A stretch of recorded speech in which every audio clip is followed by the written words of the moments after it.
네, 안녕하세요. 역사의 길로 나아가다 진사로입니다.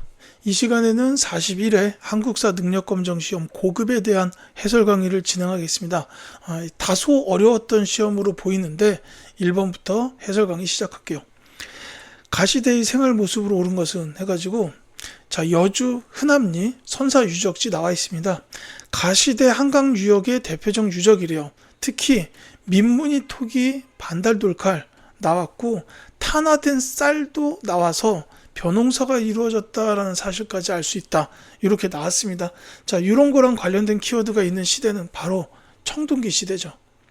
벼농사가 시작됐기 때문에 탄화된 쌀이 나왔고, 그 다음에 이 시기에 반달 돌칼로 이제 그 벼 이삭을 수확했었다. 이런 것도 있죠. 민무늬 톡이 나왔었고요. 자, 청동기 시대의 생활 모습을 찾는 문제가 되겠습니다. 정답은 이제 바로 말씀드리자면 4번이죠. 많은 인력을 동원하여 고인돌을 축조하였다라는 겁니다.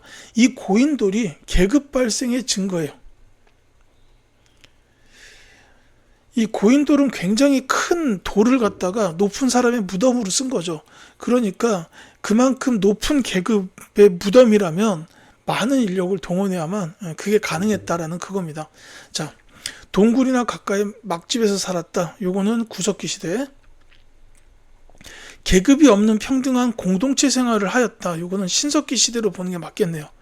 물론 구석기도 해당은 되는데 공동체 생활이라고 하면은 뭐 가족 단위보다는 좀 더 커진 시족 단위부터 이제 이렇게 얘기하는 게 맞지 않을까 싶습니다.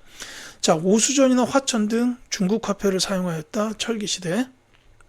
실을 뽑기 위하여 가락바퀴를 처음 사용한 건 신석기 시대죠. 옷을 만들기 위해서 가락바퀴와 뼈바늘을 썼다. 기억해 두시면 되겠습니다. 2번 갈게요. 가인물에 대한 설명으로 옳은 것을 보기에서 고른 것은, 자, 연왕 노관이 한을 배반하고 흉노로 들어가자 가도망명하였다. 무리 1000여 명을 모아서 상투를 틀고 오랑캐 복장을 하고서 동쪽으로 도망하여 상하장에 살았다. 이렇게 되어 있습니다. 자, 이 책은 사기, 중국의 역사서입니다. 이거 해석할 때는 중국 입장에서로 해석을 해야 돼요. 그러니까 여기서 상투를 틀었다라는 건 사실 우리의 풍습이고, 오랑캐 복장을 했다. 요거는 중국의 입장에서 오랑캐입니다. 물론 여기서 말하는 동쪽도 중국의 입장에서 동쪽이에요. 그러니까 이 한을 배반했다라는 건 결국 한이 있었던 시대란 뜻이니까, 이 한 나라가 있었던 시대에 동쪽에 어느 나라가 있었냐, 그쪽으로 도망한 사람이 누구냐, 이걸 묻는 문제라고 보시면 되겠습니다. 그래서 이제 한 나라 입장에서의 동쪽으로 도망했다. 그 동쪽은 바로 고조선이니까, 이때 이제 고조선으로 도망을 온 이제 한 나라 출신의 사람, 이 사람은 바로 위만이다라는 사실을 알 수가 있습니다. 이거 꽤 어렵죠. 자, 특히 위만에 대해서 이렇게 인물 문제로 3점이 나오는 것도 쉽지는 않을 텐데 문제를 잘 만든 걸로 보입니다. 자, 중국 입장에서 오랑캐 복장을 하고 동쪽으로 도망갔다 그랬으니까 고조선으로 갔다라는 얘기예요. 그래서 위만이다라고 말씀을 드렸고, 이제 관련된 설명을 보기에서 찾겠습니다. 자, 이 위만은 일단 기억, 준왕을 몰아내고 왕이 되었다가 맞아요. 이 준왕이 단군조선의 마지막 왕입니다. 그리고 이 위만이 준왕을 몰아내고 왕이 되면서 이제 그때부터를 위만조선 이렇게 불렀다는 거죠. 그래서 기억은 맞는 거고, 자, 한무제가 파견한 군대에 맞서서 싸웠다. 이때도 한 나라가 있었죠. 근데 무제가 파견한 군대에 맞서 싸웠다. 요거는 위만은 아니고요. 그 위만의 손자였던 우거왕입니다. 위만조선의 마지막이죠. 이 고조선이 한 무제의 침략을 받아서 멸망을 합니다. 이걸 기억해 두신다면은 이 한무제의 군대랑 맞서 싸운 거는 우거왕이다라는 사실을 알 수가 있습니다. 자, 그 다음에 진번과 임둔을 복속시켜 세력을 확장하였다. 이것도 자주 나오는데 위만 때 있었던 일이 맞아요. 그러니까 위만 조선이 만들어지고 나서 이 위만이 했던 일 중에 진번과 임둔을 복속시켰다. 이런 게 있습니다. 그래서 이거는 위만 조선이 맞고요. 그 다음에 연해장수 진계의 공격을 받아서 땅을 빼앗겼다. 요거는 두 분을 들 수가 있어요. 이제 그 단군조선의 마지막 때 나왔던 분, 부왕하고 준왕을 꼽을 수가 있습니다. 그래서 이제 리을은 맞지가 않고 정답은 그러니까 기역과 디귿, 즉 2번이 되겠습니다. 자, 이 고조선 역사 관련된 내용으로 상당히 어려운 내용들이 좀 나왔습니다. 한번 복습을 꼭 해주시기를 부탁을 드리겠습니다. 자, 3번 갈게요. 가나 나라에 대한 설명으로 옳은 것은 하고 물었습니다. 자, 혼인을 할 때는 말로 미리 정한 다음 여자 집에서는 본체 뒤에 작은 집을 짓는데 그 집을 서옥이라 부른다라고 되어 있습니다. 요거는 서옥제라는 혼인 풍습을 말하는 거기 때문에 고구려라고 보시면 되겠습니다. 자, 그 다음에 장사를 지낼 때 큰 나무 곽을 만드는데 길이가 10여 장이나 되며 한쪽을 열어놔서 문을 만들었다.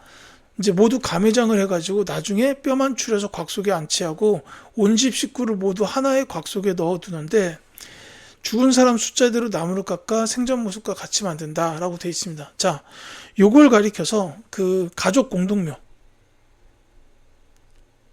가족들을 하나의 곽 속에다 넣었다 이거죠.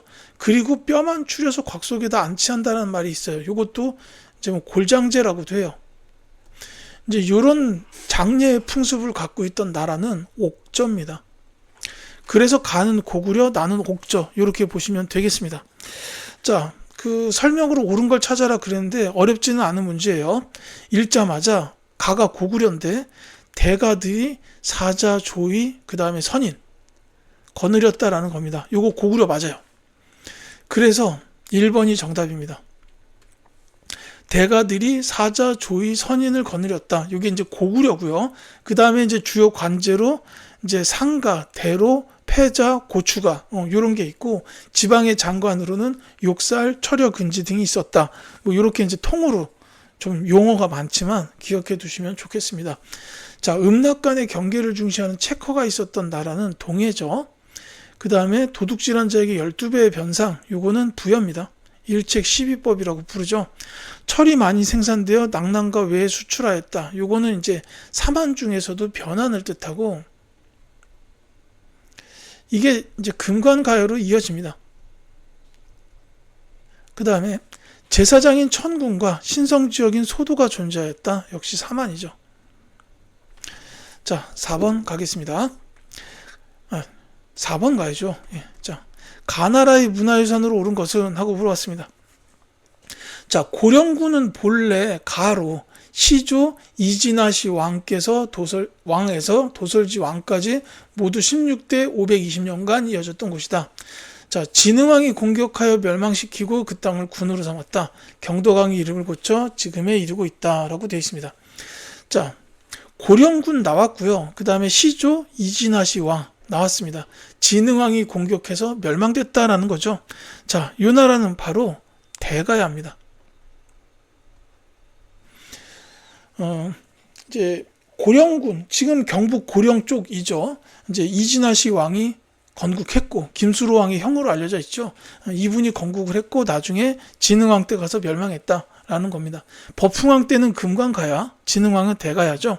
자, 그러니까 대가의 문화유산으로 옳은 걸 찾아라 그랬는데 보통 가야 쪽은 그냥 뭐 금관가야, 대가야까지 구분하실 필요 없이 그 통으로 기억해 놓으셔도 괜찮습니다. 가야의 문화유산을 찾으면 되겠는데 이거는 사진을 보고서 이건 가야 거지라는 거를 알아주셨으면 합니다. 일단 정답을 말씀드리자면 1번이에요. 이 1번에 나오는 요게 가야의 금관입니다. 자, 그리고 이제 다른 거 말씀드리자면 이번에는 요거는 조금 어렵죠. 이건 백제에서 나온 석조사리감, 이제 사리를 보관하는 그런 곳이고, 그 다음에 요 3번에 있는 거는 여기 말 보이시죠? 요게 이제 천마도입니다. 천마도. 이게 천마총에서 나왔어요. 신라예요. 신라 천마총에서 나온 천마도입니다. 그 다음에 4번은 굉장히 유명한 유산이죠. 고구려입니다. 천불 제작 과정에서 만들어진 금동 연가 7년명 열의 입상이에요. 5번은 발해의 돌사자상입니다. 이렇게 앞다리를 쭉 펴고 서 있는 아주 힘이 넘치는 모습이 묘사가 돼 있죠. 뭐 이름까지 자세히 암기하실 필요는 없지만 이제 각각의 사진을 보고서 이게 어느 나라의 유산이다, 이 정도는 알아두시는 게 좋겠어요. 자, 5번 가겠습니다. 가나사의 시기에 있었던 사실로 옳은 것은, 자, 겨울 10월에 백제 왕이 병력 3만을 거느리고 평양성을 공격해 왔다. 왕이 군대를 내어 막다가 흐르는 화살에 맞아 이달 23일에 서거하였다. 자, 고국의 들에 장사 지냈다라고 되어 있습니다.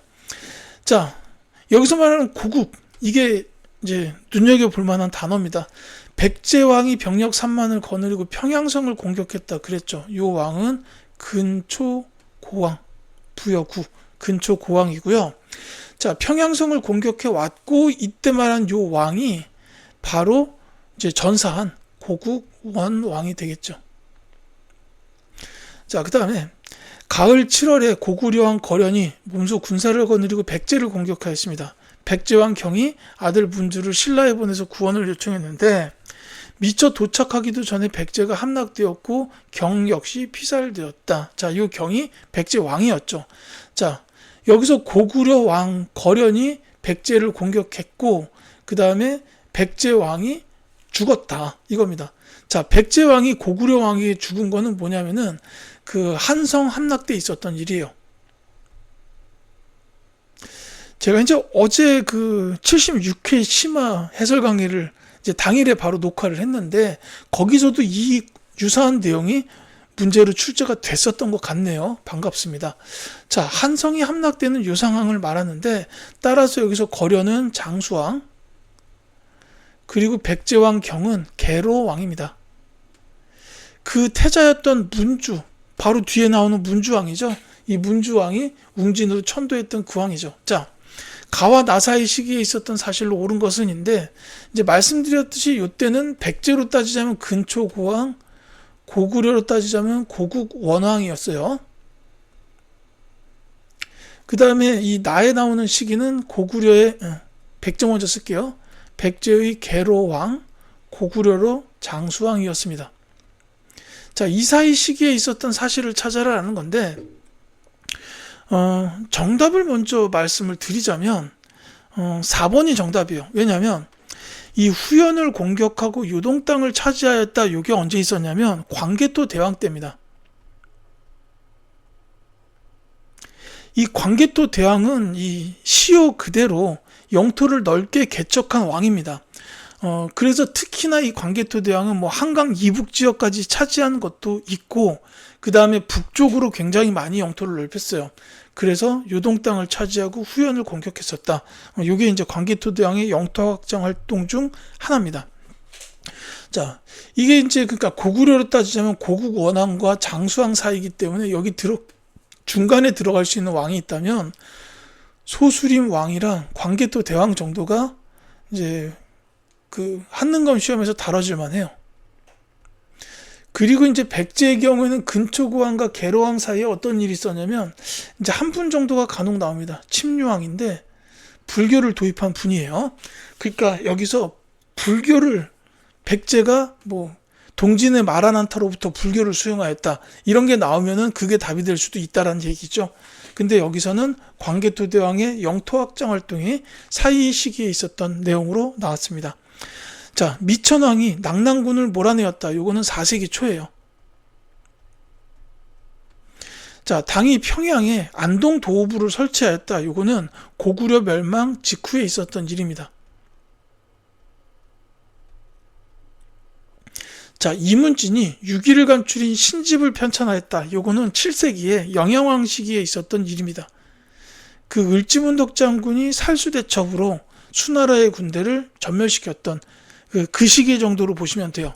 물론 같은 영양왕 제위 시기에 또 간혹 나올 만한 게 그 온달 장군의 아단성 전투가 6세기 말에 있었는데 이것도 영양왕 시대다. 뭐 이 정도예요.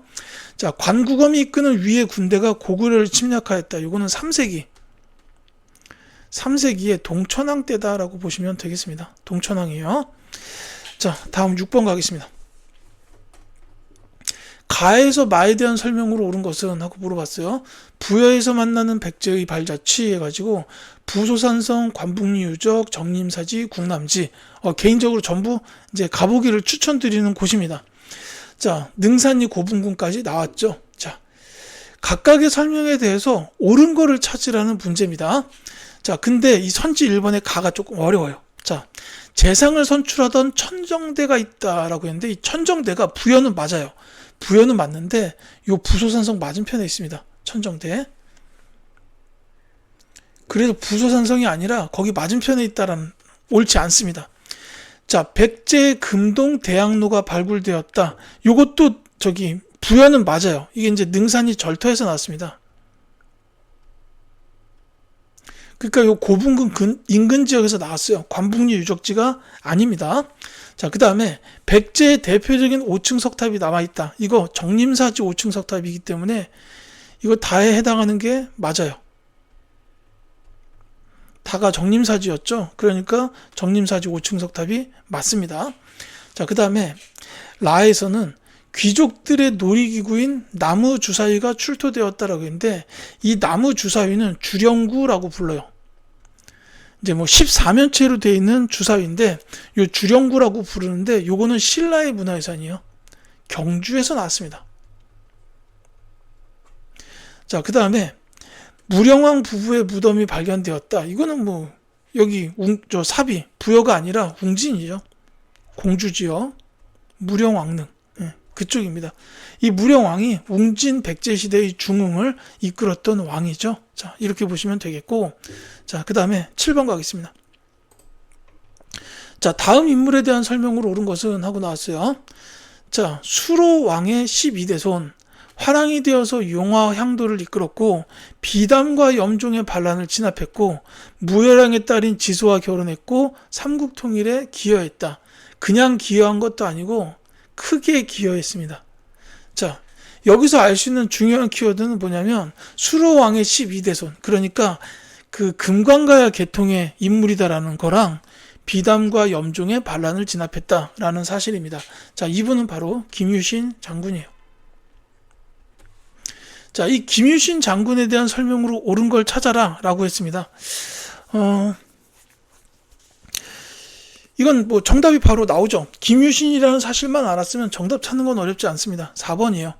황산벌에서 계획이 이끄는 군대를 물리쳤다. 이게 이제 김유신입니다. 자, 그런데 이거는 여담 반쯤은 재미 정도로 다른 선지를 설명을 드릴게요. 자, 매소성 전투를 승리로 이끌었다. 이게 이제 김유신이 나왔으니까 말씀을 드리겠는데 여기에 관련되는 분이 두 분 정도가 기억이 나네요. 문훈이라는 장군이 있고 또 한 분이 이제 원술, 김원술입니다. 근데 이 원술이 김유신 장군의 아들이에요. 여기 지소와 결혼했다라고 했잖아요. 이 김유신과 지소 부인 사이에서 나온 아들입니다. 근데 이 원술 장군은 김유신이 너는 내 아들이 아니다 라고 의절했던 인물이기도 해요. 이렇게 보시면 되겠습니다. 그 다음에 관산성 전투에서 성왕을 전사시켰다. 이것도 기억나는 분이 한 분 있는데 김무력입니다. 이 김무력 장군은 또 이 김유신 장군의 할아버지예요. 그래서 그쪽 라인들이 이제 신라에 건너와서 이제 굉장히 많이 활약을 했었다라고 이렇게 이제 보시면 되겠고, 그 다음에 그 당으로 건너가 군사동맹을 체결했다. 이건 김춘추죠. 여기 무열왕의 딸, 이 김춘추가 무열왕이잖아요. 그러니까 이 김춘추의 딸과 김유신이 결혼을 했는데 또 한편으로는 그 김유신의 여동생이 김춘추의 둘째 부인이었어요. 좀 이게 족보가 복잡하죠. 자, 그 다음에 임존성에서 소정방이 지휘하는 당군을 격퇴하였다. 이거는 흑지상지. 제가 오늘 만약에 아침에 일찍 일어났으면 이 임존성을 가보려고 했는데 오늘 좀 늦게 일어나가지고 못 갔습니다. 안타깝네요. 자, 이 흑지상지가 임존성에서 당군을 격퇴했다. 이거는 백제의 부흥운동과 관련이 되겠죠. 백제 부흥운동입니다. 자, 8번 가겠습니다. 다음 상황이 전개된 배경으로 가장 적절한 것은, 자, 당 현종은 대문예를 파견하여 유주 가서 군사를 징발하여 이를 토벌케 하는 동시에 태복 원외경 김사란을 시켜 신라 가서 군사를 일으켜 발해의 남쪽 국경을 치게 하였다. 신라에 가서. 자, 마침 산이 험하고 날씨가 추운데다 눈이 한 길이나 되어서 병사들이 태반이나 죽으니 정문을 거두지 못한 채 돌아왔다. 이렇게 되어 있습니다. 자, 신라로 하여금 발해의 남쪽 국경을 치게 하였다. 누가? 당나라 현종이. 이거죠. 자, 이렇게 한 이유가 뭐냐면, 왜 발해의 남쪽 국경을 치라고 했냐. 이제 이거가 배경이 되겠죠. 그러니까, 당나라가 왜 신라를 통해서 발해를 공격하도록 만들었느냐라는 건데, 이건 간단합니다. 발해가 먼저 공격을 했기 때문이에요. 그게 선지 1번에 있죠. 장문유가 등주를 공격하였다라는 겁니다. 자, 이게 이제 발해 무왕 때 있었던 일입니다. 그래서 정답을 찾는 건 어렵지는 않아요. 그러니까 이 발해 무왕이 반당 정책으로 흑수말갈 정벌도 했고, 이제 이게 좀 더 뒤입니다. 산둥반도에 있는 등주를 공격한 게 먼저예요. 그래서 이제 요런 일이 발생하니까 이제 당나라 현종이 열받아가지고, 야, 저 발해 좀 가만두면 안 되겠다고 쳐라 했는데, 이 발해가 워낙 북방 국가다 보니까 춥잖아요. 그러니까 이렇게 돼버렸다라는 겁니다. 사실은 발해가 강국이기도 했죠. 자, 대응이라는 연호를 사용하였다. 요거는 문왕입니다. 문왕. 역시 발해예요. 이게 발해 문왕 때 대응이라는 연호. 이제 무왕 때는 인한, 선왕은 건응이죠. 자, 그다음에 이제 천리부등 동북방 말가를 복속시켰다. 자, 요거 조금 어려울 수 있습니다. 이게 왜 흑수말갈 정벌을 우리가 보통 무왕 이렇게 이제 좀 전에도 말씀드렸잖아요. 등주 공격도 있지만, 이게 흑수말갈을 정벌한 거는 무왕 때가 맞습니다. 근데 이때 무왕이 흑수말갈을 정벌한 거는 흑수말갈이 당나라랑 친하게 지내려고 했기 때문이고, 이제 이 문왕 시기가 되면은 이제 동북방 말가를 정벌시켜요. 동북방 정벌. 그러니까 여기서 말하는 천리부등 동북방 말가를 정복시킨 거는, 이거는 문왕시기라고 보는 게 정확하겠습니다. 문왕시기입니다. 이건 조금 어렵죠. 그리고 이제 선왕 한 번 더 말씀드리자면, 발해 전성기를 이끌었던 왕이 선왕이에요. 이때가 발해의 영토도 최대였고, 이때 모든 말갈족을 전부 복속하는, 그래서 이제 영토가 가장 넓었다라는 겁니다. 그래서 이게 선왕 때다, 이렇게 보시면 되겠어요. 다른 거는 이제 발해가 아니죠. 별무반을 편성하고 동북구성을 축조했다, 고려. 그 다음에 연개소문이 정변을 일으켰다, 7세기의 고구려입니다. 자, 9번 가인물에 대한 설명으로 옳은 것은? 하고 물어봤습니다. 자, 가는 10곳의 절에서 교를 전하게 하니 태백산의 부석사, 남학의 화엄사 등이 그거다. 법계도서인을 짓고 아울러 간략한 주석을 붙여 일승의 요점을 모두 기록하였고, 이 법계도는 총장 원년 무진에 완성되었다라고 되어 있습니다. 이게 보시면 부석사라는 단어가 나와 있고, 그 다음에 화엄사도 있죠. 그리고 일승의 요점을 기록했다, 법계도, 이렇게 되어 있습니다. 자, 이게 화엄, 일승, 법계도랑 관련이 되네요.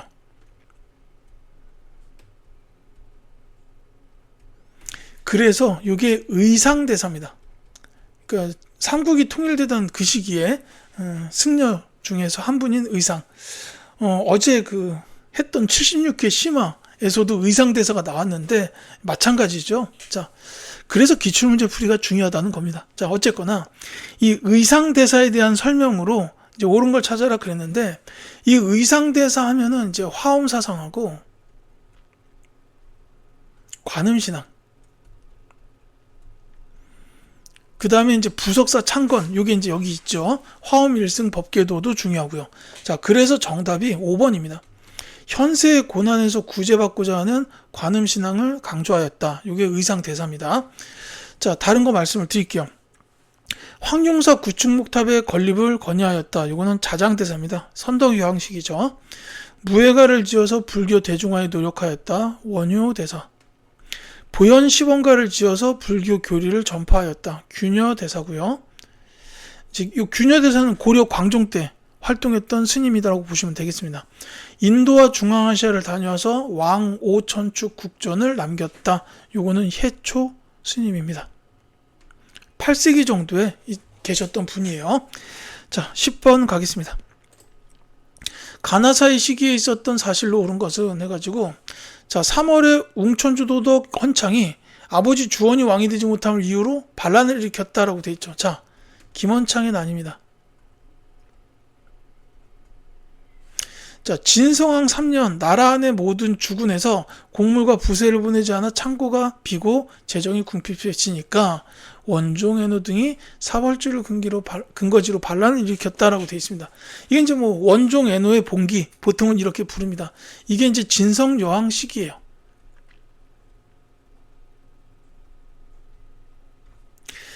자, 이 김원창의 난과 진성여왕 시대, 뭐 이렇게 이제 두 개가 나와 있는데, 요거는 신라 하대를 조금 말씀을 드릴게요. 신라 하대만. 이제 상대는 성골들이 왕을 했던 시절이고, 그 다음에 중대는 이제 김춘추부터 그 후손들이 왕을 했던 시대를 말하는데, 이 해공왕이 김춘추 라인의 마지막 왕이고, 이 왕이 피살될 때부터를 신라 하대로 봅니다.